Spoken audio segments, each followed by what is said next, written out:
England's assistant fielding coaches working now with the England under-19 boys at Loughborough. Diving in the main England team's an area that Richard Housel wanted to work on, so I'm trying to get what he's doing there and sort of get it down across the age groups who I'm working with, the 16s, 17s and the 19s and 18s as well. So, and diving was an area that I wanted to highlight. There's a few key areas that I wanted to get in and get across to the boys that I thought would help. We basically broke it down pretty simply, so we just literally started them having just a little catch and they had to dive and catch it and dive out across and along the mat. We then progressed just to a one bounce feed and then moved on to the machine, which did the same thing, a bit more realistic, going either side feeding. You can go either way then as well, which gives specific practice that you want. Obviously some outfields are a bit slidier, shall we say, than others, some grip and stuff like that, so if you can get hold of just off the grounds, we get hold of a watering can, hose, anything like that to make it slippy for your practice, so it makes the kids, the adults, whoever you're working with, it makes it easier, more comfortable. They feel happier about sliding out across the surface. They don't think it's going to be uncomfortable or hurt them, which is one area that we want to get the diving so that everyone's technique's pretty much the same, so that they can feel safe and comfortable in diving, so their techniques will be good, and when they get into the game they're not going to worry about it, so they'll be more efficient. Talcum powder, like the watering can and stuff like that, it's just and the water in the outfield, it's just to prevent little injuries and niggles, and you slide a lot better. Good. Try and get when you set, when you're setting, try and turn your body, so you're turning your hips, you're getting a hip drive here, and then you're taking that little step. So from here it's only going to be a small step, don't throw it. So you set, and then it'll be a small step in to get your body, because now if you look at my hips and my shoulders, now they're both going towards the ball. Otherwise you end up, as a bowler as well, you want to dive safely so you can stay on the park. And here you get your arms caught, everything, there's a lot of impact. So you want to make sure you're landing on all these solid body parts, yeah? So it's in, set, step, bang. Yeah? So you're here, here, chest, in there. Just get into the habit of going two hands. Better. Great effort, Titch. When you're in your set position, you want to make sure you're light and low. Okay? So when you're coming in and setting, you're in that position there. So you've got three things that you're going to need to do. You're either going to catch it, you're either going to stop it, and once you stop it, you're going to throw it, aren't you? So those are the three things you're going to do. But you need to be able to do all of those things from a position that allows you to do it. So if you're too upright like that, you might be all right moving and chasing, but if a catch comes at you low, or you have to dive, you're not in a position to be powerful enough to move it. So you want to set light and low. You don't want to be too solid either, so you can't move anywhere. So it's that sort of position here, because this is where your energy comes from. This is where your drive comes from to make you powerful. When you're diving out, try and get a step in. So after your set position, you've then got this hip drive and sort of turn to whichever way the ball's going to go. So we're just going to our dominant side at the moment. So you're coming in, set, then you take that little step. So in this region here, it's only going to be a small step because it's only a small dive. If you're running or whatever, it might be bang, bang, step, then dive. So the step might get a bit bigger. But in here, it's only a small step. So there, step. Now my body's going at that angle towards the ball. And when you're diving out, you want to make sure you're going nice and low at the ball. So you're almost diving, in this case, along the mats. Better, get lower.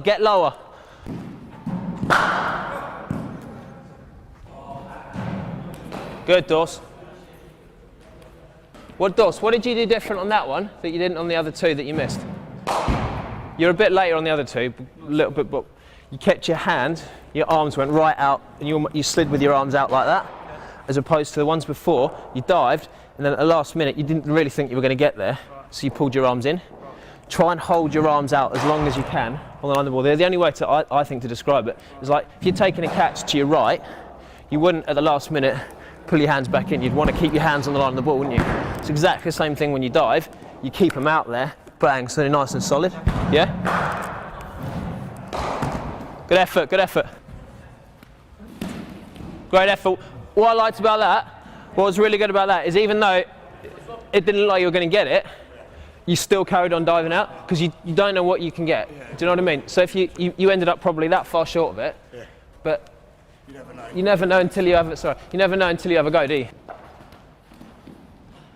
You've stopped both of those clean 2 hands, yeah? And if you're lying down there like this, here, how you to get into a position to throw, you've got to get all right on that way. If you're here, you can pop onto your feet, a little bit of bounce, and your momentum takes you back onto your feet.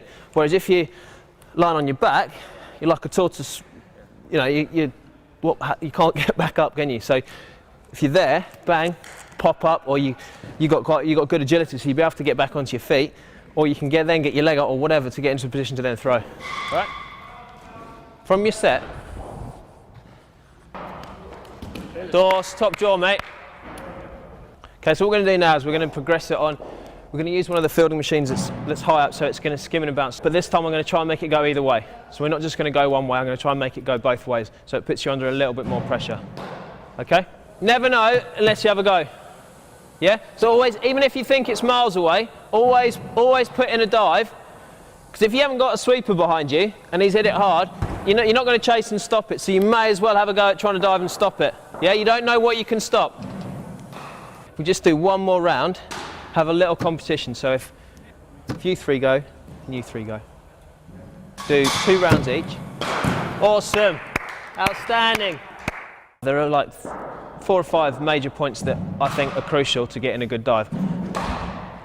Just shout them out. Just whatever you think. Timing? Yeah, timing. Solid base. Right. Yeah, good. Set right, good. Yeah, light and low. Set, light and low is the way I like to think about it in my head. But timing is crucial as well. Then from your set position, you've got your what comes in there then next. Yeah, so you got your hip drive and that little power step towards where you're going to dive. When you're diving, what do you want to land on? Yeah, so you're landing here on your thighs, elbows, chest. Okay. What other reason, apart from it being the most solid and safe way to dive, for injury prevention and stuff like that, what other reason would you want to land?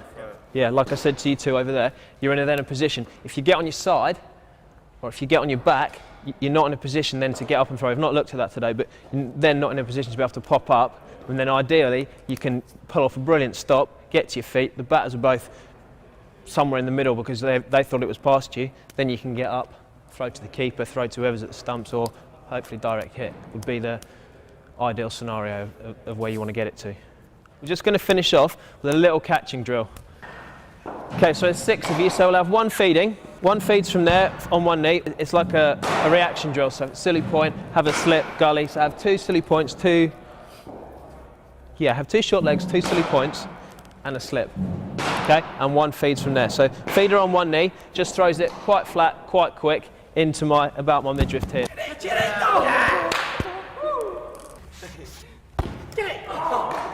1, 4. Wait, get it! No!